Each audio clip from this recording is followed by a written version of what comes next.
Good afternoon. Explaining the chapter which is remain of South Asia. India and its other neighbors. India के other neighbours के साथ क्या relations रहे इसको brief में क्लैरिफाई करने की कोशिश की है.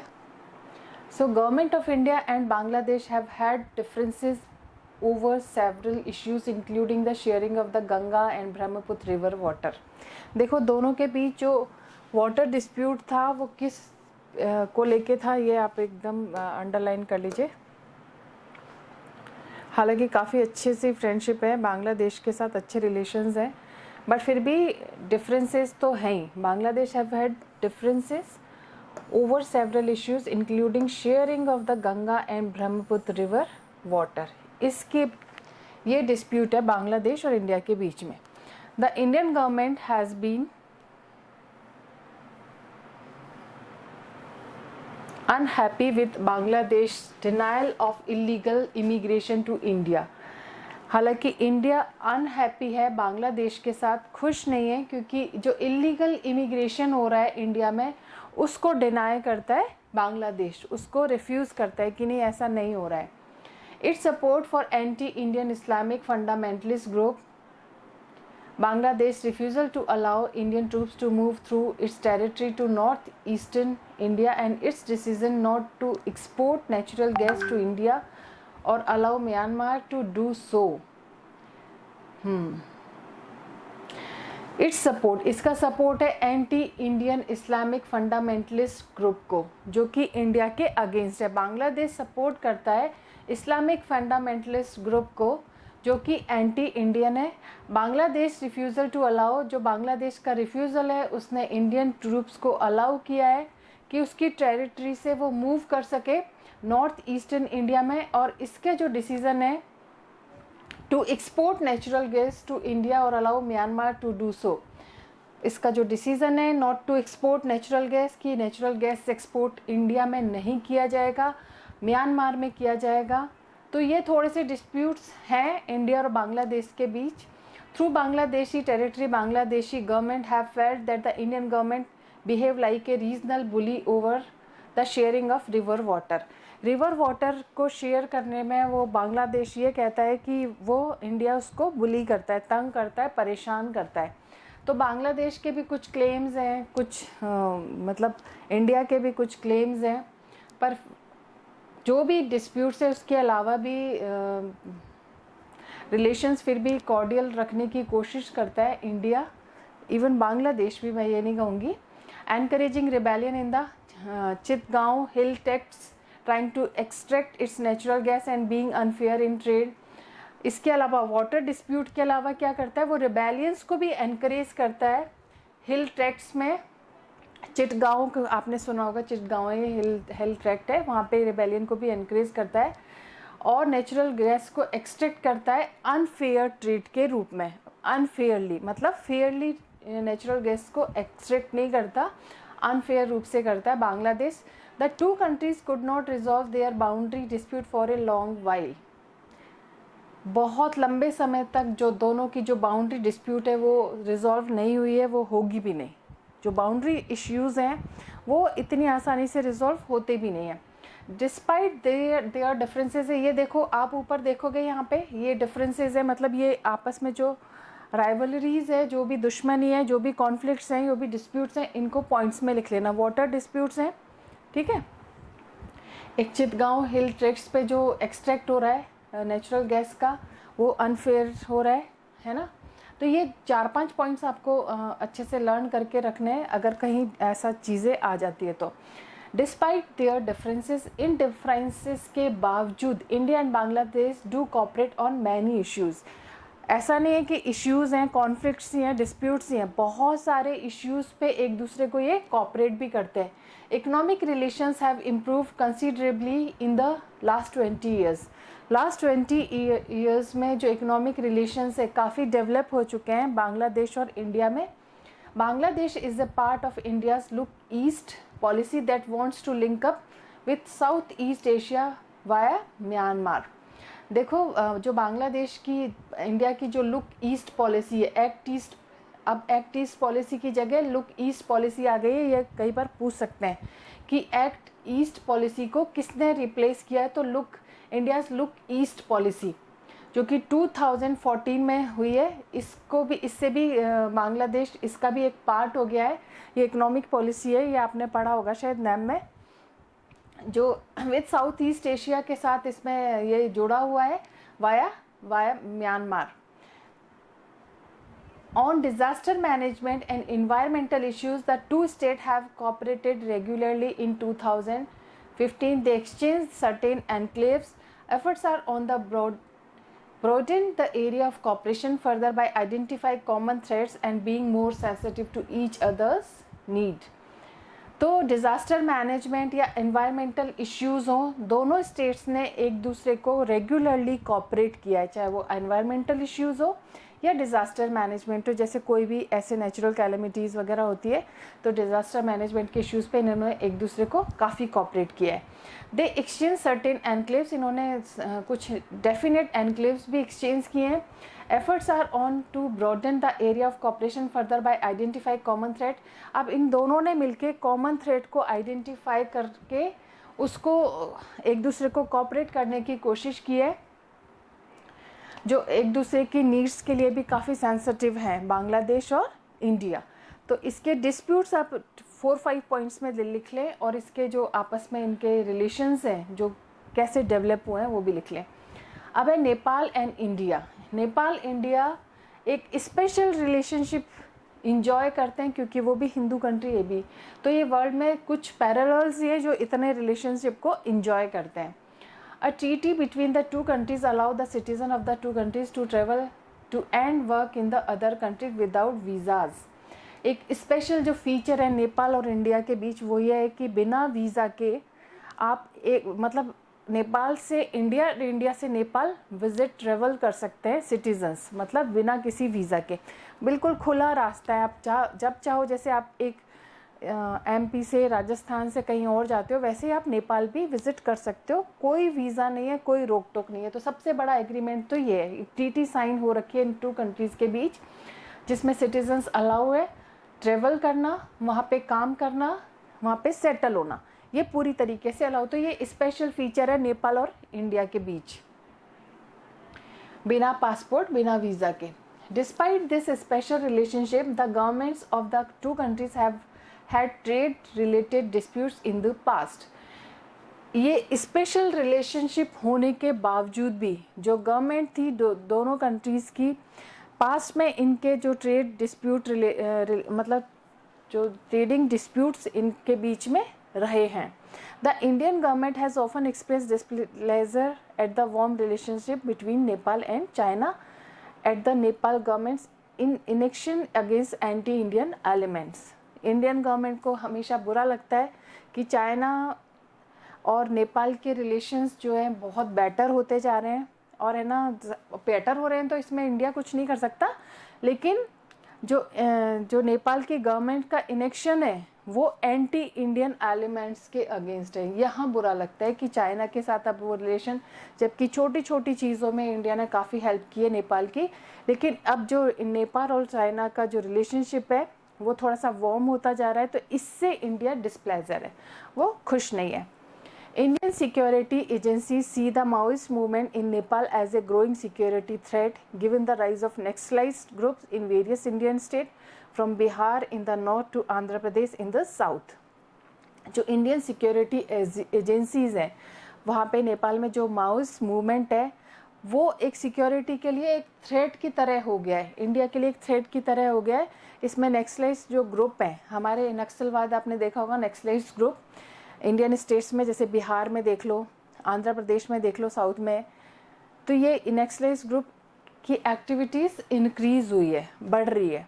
Many leaders and citizens in Nepal think that the Indian government interferes in its internal affair. बहुत सारे जो लीडर्स हैं नेपाल के और सिटीजन्स हैं वो ये, उनका मानना ये है कि इंडिया क्या करता है, नेपाल के इंटरनल अफेयर्स में इंटरफेरेंस करता है and has design on it's river water and hydro electricity and prevent Nepal and landlocked country from getting easier access to the sea through Indian territory। Indian government interfere करता है internal affair पे, और बल्कि उसने river water और hydro electricity भी design किया है जिसमें वो नेपाल को प्रिवेंट करता है। उसके लिए जो सी रूट्स है इंडियन टेरिटरी को सी एक्सेस करना थोड़ा सा डिफ़िकल्ट हो गया लैंडलॉक कंट्री की वजह से। ये नेपाल का दावा है। नेवरदलेस तो भी Indo Nepal relations are fairly stable and peaceful. फिर भी अगर कुछ भी मान लो छोटी मोटी चीज़ें तो सब उसमें होती है, फिर भी इनका जो रिलेशंस है, दोनों के बीच में जो रिलेशंस है वो स्टेबल है एंड पीसफुल है। Despite differences trade, scientific cooperation, common natural resources, electricity generation and interlocking water management grids hold the two countries together. इन डिफरेंसेस के बावजूद भी जो ट्रेड है, जो साइंटिफिक कॉपरेशन है, एक दूसरे को साइंटिफिकली हेल्प करते हैं, कॉपरेट करते हैं, जो कॉमन नेचुरल रिसोर्सेज हैं, इलेक्ट्रिसिटी जो जनरेशन है, इंटरलॉकिंग वाटर मैनेजमेंट ग्रिड्स हैं दोनों कंट्रीज़ के बीच में, वो उन्होंने एक किया हुआ है, मतलब रिलेशंस को काफ़ी डेवलप किया हुआ है। There is a hope that the consolidation of democracy in Nepal will lead to improvement in the ties between the two countries। ये माना जाता है कि जब डेमोक्रेसी एस्टेब्लिश हो जाएगी, कंसोलिडेट हो जाएगी नेपाल में, तो डेफिनेटली दोनों कंट्रीज़ के बीच में टाई मतलब बॉन्ड डेवलप होगा, बॉन्ड बढ़ेगा। The difficulties in the relationship between the government of India and Sri Lanka are mostly over ethnic. Sri Lanka और इंडिया के बीच में कोई डिस्प्यूट्स नहीं है, सिर्फ एथनिक कॉन्फ्लिक्ट्स के अलावा। आप एथनिक कॉन्फ्लिक्ट्स आपने पढ़ चुके हो पहले भी कि क्या था, सिन्हेला जो वहाँ पे मेजर कम्युनिटी है, जो वहाँ पे कम्युनिटी है, वो तमिल्स को अपनी मेन स्ट्रीम में जोड़ने की मतलब वो चाहते ही नहीं है, और तमिल अलग सेपरेट रीजन की डिमांड कर रहे थे। अब चीज़ें थोड़ी सी स्टेबल हैं, बट अभी ये डिस्प्यूट तो है ही, आपको दिखाना ही पड़ेगा। तो डिफ़िकल्टीज़ जो रिलेशनशिप में थी श्रीलंका और गवर्नमेंट और इंडिया गवर्नमेंट के बीच में, वो एथनिक कॉन्फ्लिक्ट की वजह से थी आइलैंड नेशन में। Indian leaders and citizens find it impossible to remain neutral when Tamil are politically unhappy and are being killed। Indian leaders और Indian citizens मतलब find it impossible to remain neutral नहीं रह सकते। Indian leaders और citizens neutral नहीं रह सकते conflicts में, एथनिक कॉन्फ्लिक्ट्स में, जब उनको पता है कि तमिल पॉलिटिकली वहाँ पे अनहैप्पी है, जो यहाँ से ओरिजिन जो इंडियन ओरिजिन जो तमिल्स हैं वहाँ पे सेटल हो गए, वो अनहैप्पी है पॉलिटिकली और उनको मारा जा रहा है। तो इससे ना तो इंडियन सिटीजन्स और ना लीडर्स खुश हैं। After the military intervention in 1987, military intervention हुआ था 1987 में, the Indian government now prefer A policy of disengagement vis-a-vis श्रीलंका's internal troubles। जो इंडियन गवर्नमेंट है ना अब प्रीफर करती है डिसएंगेजमेंट vis-a-vis श्रीलंका की इंटरनल ट्रबल में। अब उसने उस पॉलिसी को थोड़ा सा अपना अलग कर लिया है। इंडिया साइंड ए फ्री ट्रेड एग्रीमेंट, इंडिया ने एक फ्री ट्रेड एग्रीमेंट साइन किया है श्रीलंका के साथ, which strengthen relations between two countries. इससे दोनों के रिलेशंस मजबूत हुए हैं। India's help in post tsunami reconstruction in Sri Lanka has also brought the two countries closer. जब सुनामी आई थी तो इंडिया ने श्रीलंका की पोस्ट जो सुनामी इफेक्ट थे उनको वापस से मतलब उसको रिकंस्ट्रक्ट कराने में बहुत हेल्प की थी इंडिया ने श्रीलंका की। तो इनसे भी दोनों कंट्रीज क्लोजर हुए थे। India enjoys a very special relationship with Bhutan too and does not have any major conflict with the Bhutanese government। India एक स्पेशल रिलेशनशिप इंजॉय करता है भूटान के साथ, उसके कोई मेजर कॉन्फ्लिक्ट नहीं है भूटानीज से या भूटानी गवर्नमेंट से। The efforts made by the Bhutanese monarch to weed out the guerrilla and militant from northeastern India and operate in his country have been helpful to India। जो एफर्ट्स थे, जो भूटानीज मोनार्च है उसने वीड आउट करने की कोशिश की है गुरिल्ला और मिलिटेंट के बीच में जो डिस्प्यूट्स है उसको नॉर्थ ईस्टर्न इंडिया में, और अपनी कंट्री में वो मतलब इस ऑपरेशन में इंडिया को वो हेल्प कर रहा है। India is involved in big hydroelectric projects in Bhutan and remains the Himalayan kingdom's biggest source of development aid. India big hydro electric project चल रहे हैं भूटान के साथ मिलके उनके, और जो हिमालयन किंगडम है वो एक बिगेस्ट सोर्स ऑफ डेवलपमेंट दोनों कंट्री के लिए बना हुआ है. India's ties with the Maldives remain warm and cordial. India का जो मालदीव के साथ जो टाई अप है वो वार्म भी है, कॉर्डियल भी है, कोई ऐसी डिस्प्यूट्स नहीं है. In November 1988 when some Tamil mercenaries from Sri Lanka attacked the Maldives, the Indian Air Force and Navy reacted quickly to the Maldives request to help stop the invasion. नवंबर 1988 में जब तमिल जो मर्सिडेनरीज थे उन्होंने श्रीलंका से आए थे और उन्होंने अटैक किया था मालदीव पे. श्रीलंकन थे ये लोग, मालदीव पे अटैक किया था. तो इंडियन ने अपनी एयर फोर्स और नेवी को तुरंत उसकी रिक्वेस्ट पे भेजा इस इन्वेजन को रोकने के लिए. तो India has also contributed towards the island economic development, tourism and fisheries. India contribute करता है islands economic development, tourism and जो फिशरीज हैं दोनों कंट्रीज़ के बीच, उसमें भी. You may have notice that India has various problem with its smaller neighbour in the region given its size and power. आपने नोटिस आप कर सकते हो कि इंडिया को बहुत सारी प्रॉब्लम है. क्यों प्रॉब्लम है? जो स्मॉल नेबर्स हैं उनके साथ भी, क्योंकि इसका साइज़ और पार है. ये इंडिया को एक मतलब जो इंडिया के इंटेंशंस हैं उसको सस्पिशियस मोड़ दे देते हैं. इसलिए इसका साइज़ है, इसके स्मॉलर नेबर्स हैं, वो हमेशा एक सस्पेक्ट के उससे देखते हैं इंडिया को. सस्पिशियस इंडिया के इंटेंशंस है वो सस्पिशियस रहते हैं. The Indian government on the other hand often feels exploited by its neighbors. Indian government दूसरी तरफ अपने नेबर्स के द्वारा काफ़ी एक्सप्लॉइट फील करती है कई बार. It does not like the political instability in these countries, fearing it can help outside powers to gain influence. मतलब पॉलिटिकल इंस्टेबिलिटी की वजह से ये क्या करते हैं, दूसरे बाहर के कंट्री से, जैसे भूटान में भी चाइना ने एक रोड बनाई थी, इलीगली थी. भूटान ज़्यादा अपोज नहीं कर पाया क्योंकि इनकी खुद की पॉलिटिकल वहाँ पे भी फिर इंडिया को इंटरवीन करना पड़ा था. ये आपने अभी रिसेंटली पढ़ा होगा, लाओ कुछ मुझे याद नहीं आ रहा, मैं कभी बताऊंगी आपको. तो पॉलिटिकल इंस्टेबिलिटी की वजह से इन कंट्रीज़ में ये आउटसाइड पावर्स अपना इन्फ्लुएंस स्प्रेड करने की कोशिश करती हैं.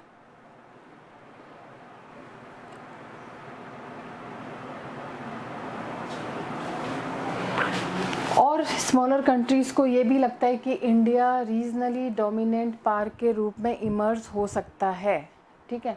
Not all conflict in south Asia are between India and its neighbours. जो सारे कॉन्फ्लिक्ट साउथ एशिया में इंडिया और जो नेबर्स के बीच में है, Nepal and Bhutan as well as Bangladesh and Myanmar have had disagreement in the past over the migration of ethnic Nepalese into Bhutan and the Rohingyas है ना. नेपाल और Bhutan, not all conflict in south Asia between India and it's neighbour, कि India और south Asia के बीच में ही नहीं है. जितने भी कॉन्फ्लिक्ट्स हैं, डिस्प्यूट्स हैं, इंडिया के साथ ही नहीं है.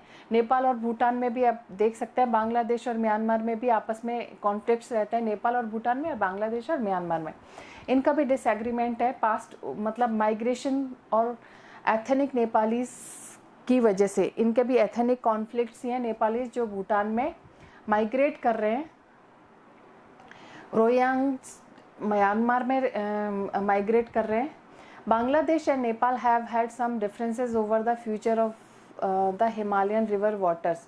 बांग्लादेश और नेपाल के बीच में भी कुछ डिफरेंसेस हैं रिवर वाटर को लेके. The major conflict and differences though are between India and the others. जो मेजर कॉन्फ्लिक्ट्स हैं, डिफरेंसेस हैं, मेजर कॉन्फ्लिक्ट्स एंड डिफरेंसेस हैं इंडिया और अदर्स के बीच में, partly because of the geography of the reason.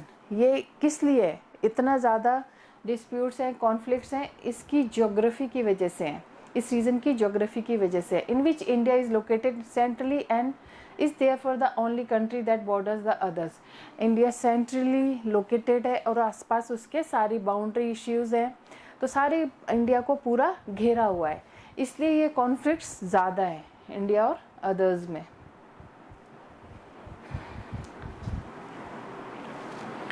Next है peace and cooperation. Do the states of south Asia cooperate with each other. क्या south Asia के जो स्टेट, ये जो अपन स्टोरी पूरी थी साउथ एशिया कंट्रीज़ की है, साउथ एशिया में ही है ये सब, तो ये इन क्या एक दूसरे को कॉपरेट करते हैं, और do they only keep fighting with each other, क्या एक दूसरे से लड़ते रहते हैं। In spite of many conflicts, इतने कॉन्फ्लिक्ट्स होने के बावजूद भी the state of south Asia recognise the importance of cooperation and friendly relationship among themself. इतने कॉन्फ्लिक्ट्स, इतने डिस्प्यूट्स होने के बाद भी जो साउथ एशियन जो कंट्रीज़ हैं, मतलब बहुत इनके जो आपस के रिलेशनशिप है काफ़ी कोऑपरेटिव और फ्रेंडली रिलेशनशिप है, काफ़ी फ्रेंडली है ये लोग अमंग देमसेल्व्स, मतलब खुद में ही आपस में ये। The south Asian association for regional corporation यानी सार्क, सार्क एक मेजर रीजनल इनिशिएटिव था साउथ एशियन स्टेट्स का, जिसमें एक दूसरे को कॉपरेशन को डेवलप करना था मल्टी लेटरल मीन्स के ज़रिए। मतलब सार्क भी एक, जैसे EU पढ़ा आपने, आसियान पढ़ा, वैसे ही एक सार्क भी एसोसिएशन बना था, यूनियन बना था, जो साउथ एशियन कंट्रीज़ के लिए बना था, एक दूसरे को कॉपरेट करने के लिए बना था। ये रीजनल ऑर्गेनाइजेशन थी। It began in 1985। ये 1985 में, मैंने इसका फ्लो चार्ट शायद सेंड किया है, रिद्धि आपको मिला या नहीं मिला पता नहीं, मैं भेज दूंगी। ये 1985 में स्टार्ट हुआ था। Unfortunately due to persisting political differences, SAARC has not had much success. SAARC भी एक इंस्टीट्यूशनल रीजनल ऑर्गेनाइजेशन बना, लेकिन पॉलिटिकल डिफरेंसेस परसिस्ट करते रहे, इसीलिए SAARC को ज़्यादा सफलता नहीं मिली।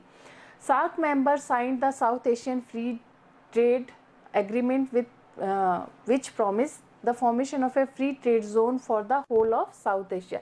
एक अच्छी बात सार्क की है कि सार्क एशियन जो फ्री ट्रेड एग्रीमेंट साइन हुआ था वो साउथ एशियन कंट्रीज़ में हुआ था। इसमें प्रॉमिस था, और फ्री ट्रेड जोन इन्होंने पूरे होल साउथ एशिया के लिए एक फ्री ट्रेड जोन बना लिया था, SAFTA, Asian free trade agreement. SAFTA अगर पूछा जाए तो साफ्टा है क्या, ये एक्चुअली सार्क जो मेंबर्स हैं इन्होंने साइन किया था एक एग्रीमेंट, जिसमें एक फ्री ट्रेड जोन इन्होंने पूरे साउथ एशिया के लिए जनरेट किया था, फॉर्मेशन हुई थी। क्लियर साफ्टा, कई बार पूछ लेते हैं साफ्टा के बारे में। New chapter of peace and cooperation might evolve in south Asia if all countries in the region allow free trade across the border. New chapter जो पीस और कॉपरेशन का हो सकता था साउथ एशिया में, वो ये था कि अगर कोई country region in all if all the countries in the region allow free trade, कि सारी कंट्रीज़ अपने रीजन में ट्रेड को मतलब अक्रॉस द बॉर्डर अलाउ कर दें, फ्री ट्रेड अलाउ कर दें। This is the spirit behind the idea of SAFTA. SAFTA के पीछे भी यही स्पिरिट थी कि जो फ्री ट्रेड जोन है वो होल एशिया में डेवलप हो और हर सारे कंट्रीज इसमें इन्वॉल्व हों। The agreement was sign in 2004। ये अग्रीमेंट 2004 में साइन हुआ था और ये इफेक्ट में आया था 1 जनवरी 2006 को। ये इम्पॉर्टेंट डेट्स हैं, ये आप अंडरलाइन कर लीजिए। SAFTA aims at lowering trade tariffs.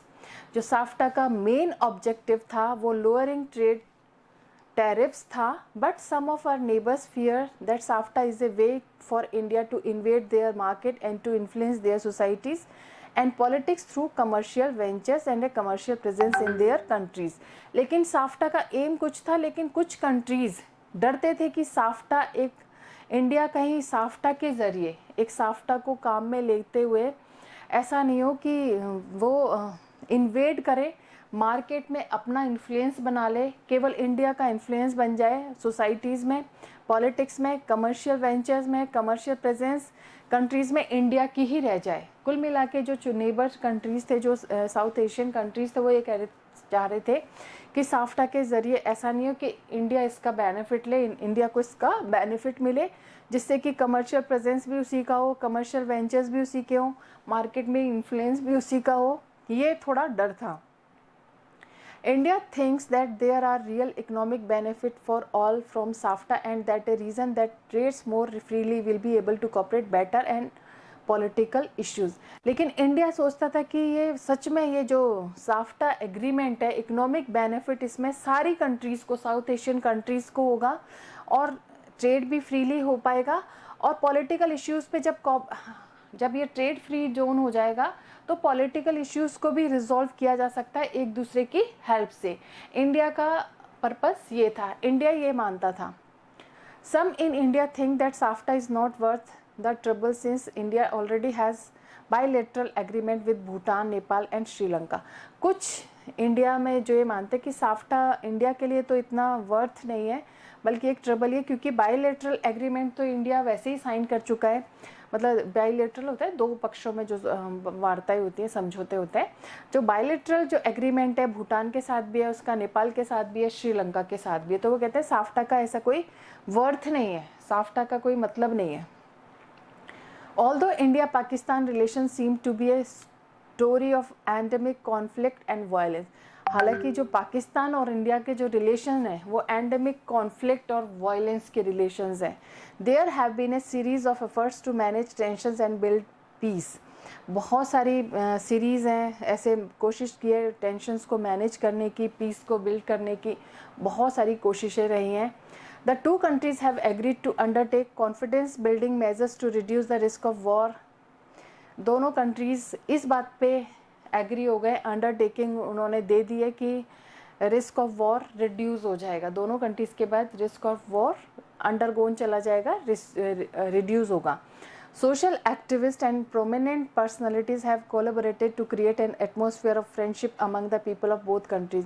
तो social activist हैं, prominent जो personalities हैं, अच्छी अच्छी personalities, वो कोशिश करती हैं कि इन दोनों countries के बीच friendship रहे, कम से कम friendship का atmosphere तो रहे।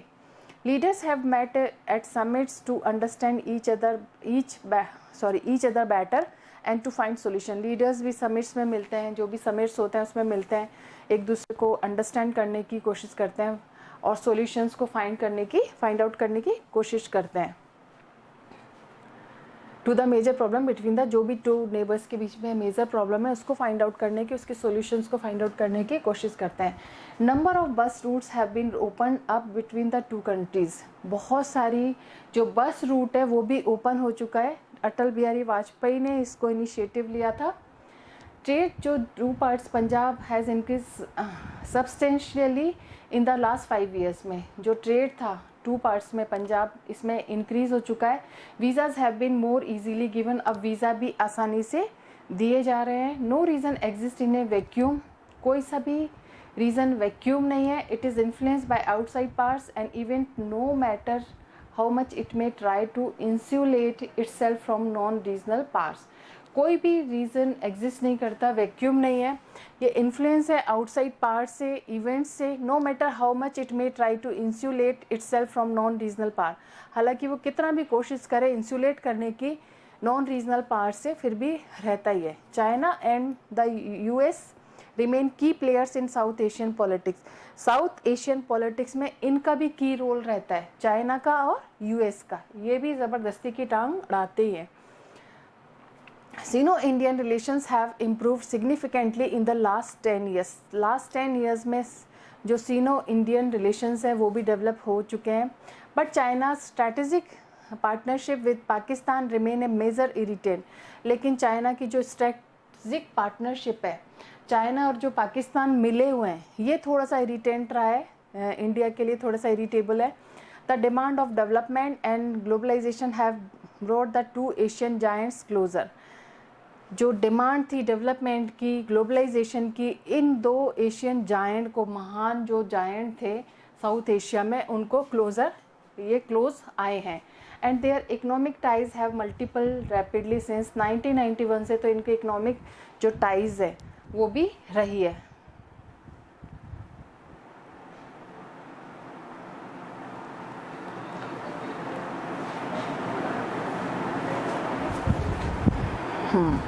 American involvement in South Asia has rapidly increased after the Cold War। American involvement South Asia में कोल्ड वॉर के बाद ज़्यादा प्रभावी रहा है।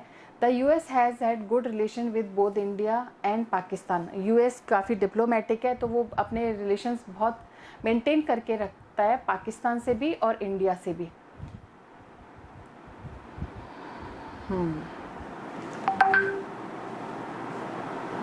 Economic reforms and liberal economic policies in both countries have greatly increased the depth of American participation in the region। जो economic reforms भी हो चुके हैं, liberal economic policies भी दोनों countries के बीच आ चुकी हैं, किसकी वजह से? अमेरिकन पार्टिसिपेशन की वजह से। The large south Asian diasporas in the US and the huge size of population markets of the region also give American an added stake in the future of regional security and peace।